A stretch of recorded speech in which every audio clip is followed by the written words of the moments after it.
Kүйөө менен аял. Баары менин айтканымдай болсун. Бир кайыкты элестет. Ичинде эки адам отурат. Бирөө оң жакка сүзүп жатат, экинчиси сол жакка. Экөө тең аракет кылып жатат. Экөө тең тердеп бүттү. Бирок кайык орундан жылбай айланып эле турат. Үй бүлөдө да ушундай болот. Аял өз тарабына тартат, турасы мен ойлогондой. Күйөө өз тарабын тартат. Жок, турасы мен көргөндөй. Ар ким өзүнүкүн туура көрөт. Ар ким өзүнчө сүзөт. Кайык болсо эч жака барбайт, бир жерде чайпалат. Анан экөө тең түшүнбөйт. Эмнеге ушунча күч кетип жатат, бирок үйдө сүйүү көбөйбөйт.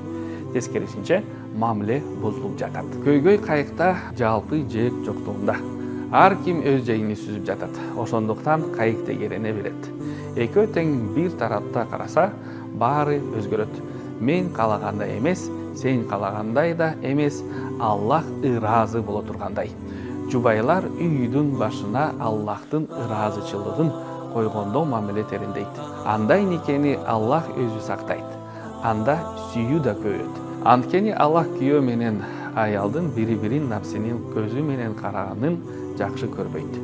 Жубайлар Аллах жакшы көргөн нерсеге умутулса, Аллах алардын ортосунда сүйүү менен мээрим салат. Куранда да ушул айтылган. Тынч үйдүн сыры ушунда. Күйөө менен аял өзүнүн каалайм дегенин эмес, экөөнүн тең жогору турган нерсеге карманышат.